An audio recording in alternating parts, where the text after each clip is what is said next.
Se corta el cerezo este para que entre el chopo para arriba.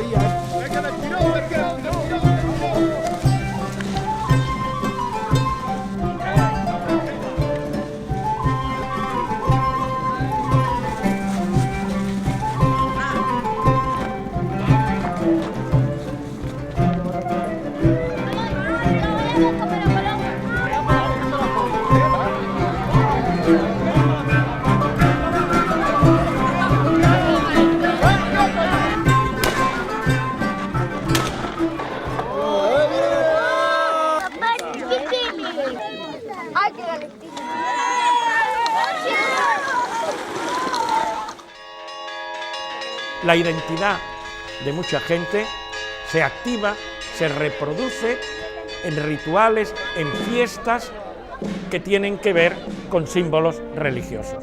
¿Hasta dónde llega lo religioso y dónde empieza lo identitario que no necesariamente es religioso?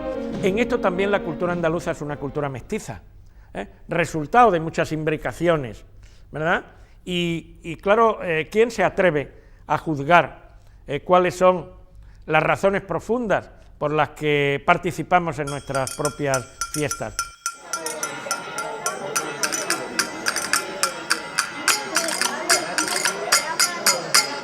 El ritual que empieza con la limpieza del santo, limpiar el santo la cara, limpiarlo un poco y después ya se le coloca su manto y sobre él los milagros y todos sus atributos.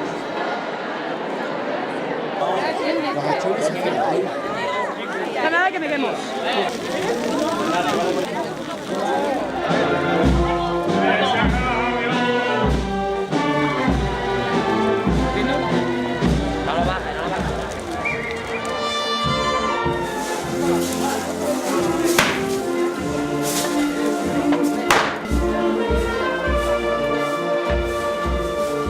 Casi todo lo que nosotros llamamos costumbres tradicionales están ya fuera de tiempo, pero nos tienen que dar la imagen de que aparentemente nada cambia. Pero si volvemos a analizar nuestros rituales, bueno, fenómenos tales como los costaleros de la Semana Santa hoy de Hermandad son del año 70, la intervención de las mujeres en el contexto ritual como mayordomás es de los años 90. Es decir, continuamente estamos dejando elementos del pasado que ya los olvidamos y creando nuevos elementos, nuevas tradiciones que se van insertando y que no sabemos cuál va a ser la proyección del futuro.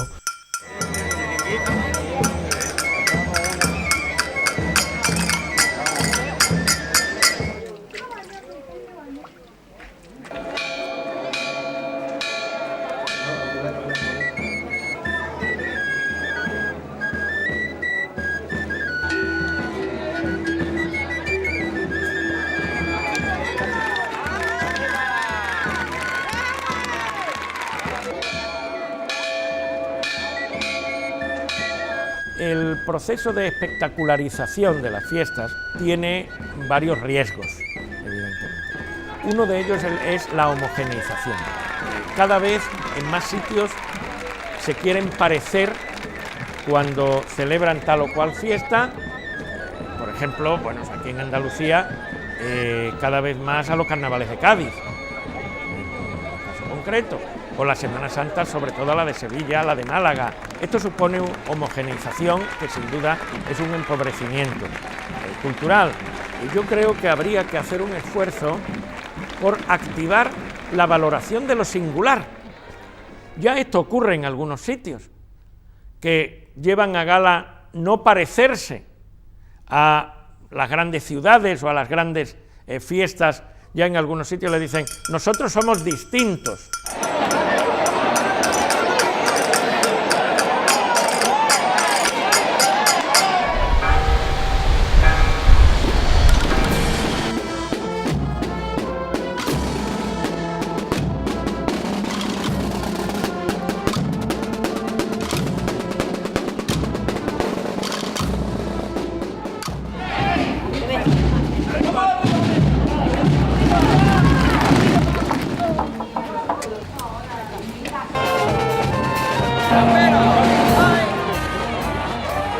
Ahí hay un aspecto que sin duda no se puede ocultar, que es el aspecto del maltrato y del sufrimiento a los animales. Yo recuerdo que en los años 70 y principios de los 80, en sitios, en muchos lugares donde no había esa tradición de correr los toros, pues se implantó.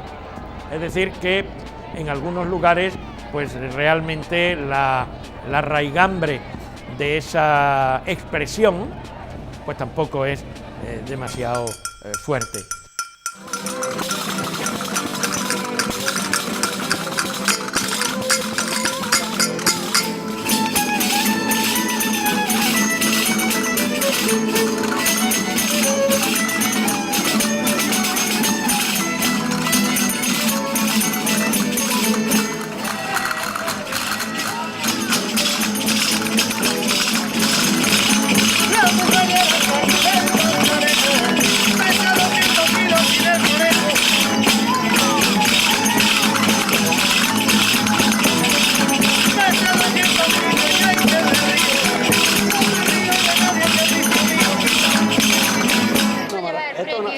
Esto es una maravilla, hija.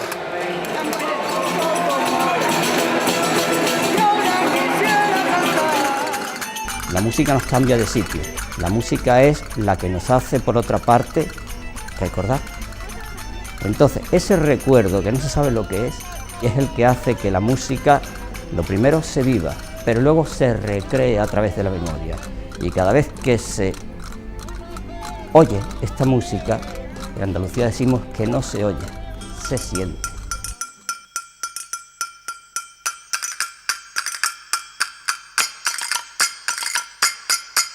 This Alora. It is a small world, but we think it is a good one.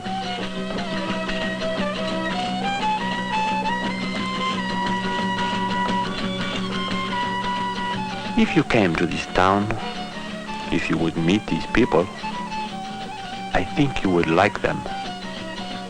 They are sometimes too proud, but they have much honor. They are very Bueno, la cultura se transmite de padres a hijos, de abuelos a... Hubo una generación de padres que no transmitió la cultura a sus hijos, pero fueron los abuelos quienes transmitieron a sus nietos a petición de ellos. Esas personas, jóvenes, muy jóvenes, son las que han querido identificarse haciendo los bailes, los cantes de sus abuelos, porque se sentían más a gusto haciendo, y se siguen sintiendo haciendo eso, mucho más a gusto.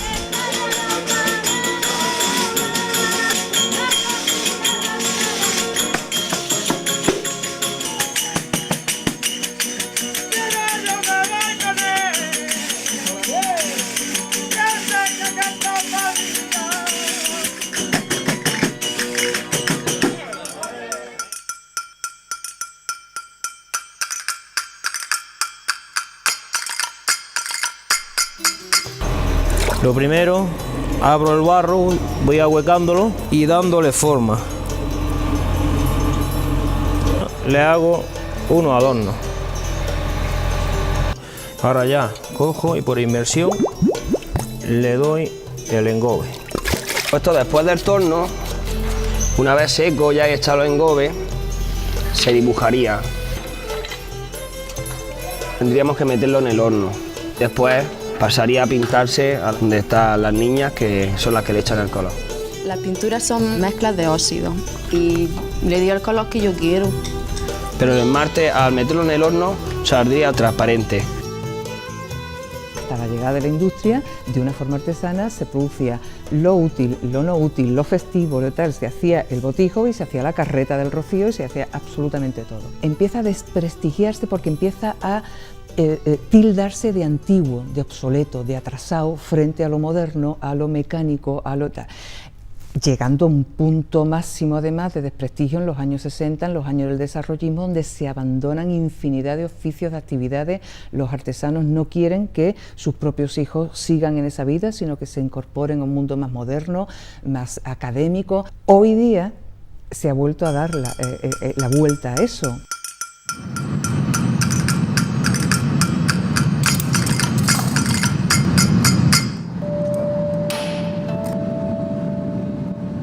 La mayoría de los vidrios españoles son hereditarios de vidrio veneciano. La puerta de entrada fue Cataluña, ¿no? hubo una producción durante bastante tiempo y eso lo hizo bastante importante porque ya se convirtió también en producción de vidrio doméstico, ¿no? El hecho de hacer redomas grandes para conservar el vino. El vidrio siempre era un material para guardar líquidos mucho más apropiado que otros materiales como la cerámica o demás, ¿no? En muchos casos las artesanías están abocadas a desaparecer. En muchos casos son la gente mayor del lugar los que tienen esos conocimientos, todavía lo hacen más que nada por entretenimiento suyo y por no dejarlo morir, pero no le han podido trasladar todos esos saberes a nadie, porque las nuevas generaciones, bueno, pues ya se buscan la vida de otra manera, ya tienen otros oficios y no les interesa.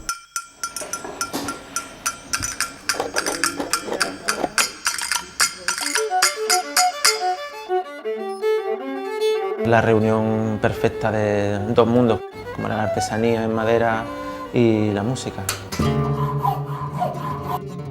Cualquier cosa que descuide hace que luego no sea una gran guitarra. Todos los constructores pues tenemos un punto de estar ensimismados en lo nuestro.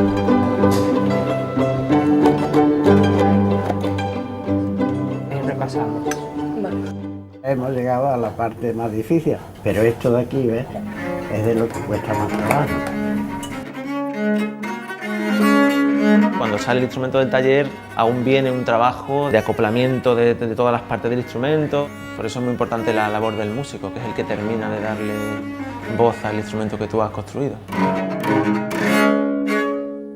Si tenemos que ir como una pisonadora, borrando toda nuestra memoria, mira que es fácil mantener a un artesano que sepa hacerlo, uno, y que se lo transmita a otra generación siguiente, una figura que ya está absolutamente ideada desde hace tiempo y que es tan fácil como eso, ¿no? Mantener como se mantiene en cualquier otro recurso cultural, ¿no?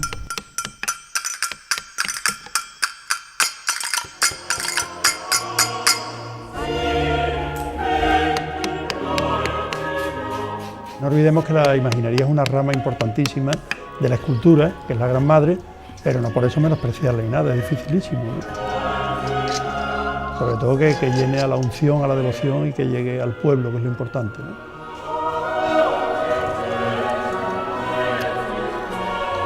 Hay que cuidarla al máximo, mimarla y darle todo, y pensar sobre todo en esos besos y en esas oraciones que el pueblo le reza y le dice, ¿no? Una puesta en valor es dotarlo de significado a ese referente o a ese elemento cultural, dotarlo de significado en su contexto histórico y en su modo de vivir en el presente. Y a partir de ese momento, cuando una colectividad se dé cuenta o, digamos, perciba precisamente a través de ese contraste, esa puesta en valor, ya no hace falta defender ese patrimonio, esa seña de identidad, se valen por sí mismas.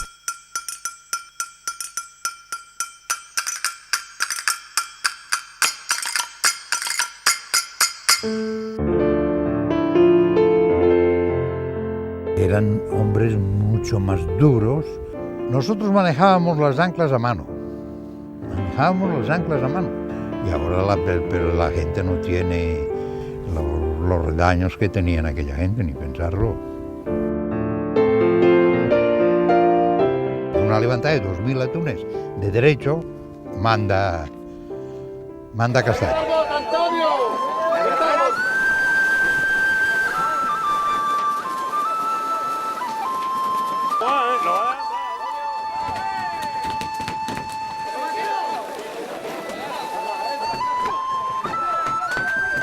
Es un patrimonio vivo. Muchos de estos elementos patrimoniales en sí mismos son parte del desarrollo sostenible de nuestra comunidad. Pasa por ese desarrollo sostenible en la manera de que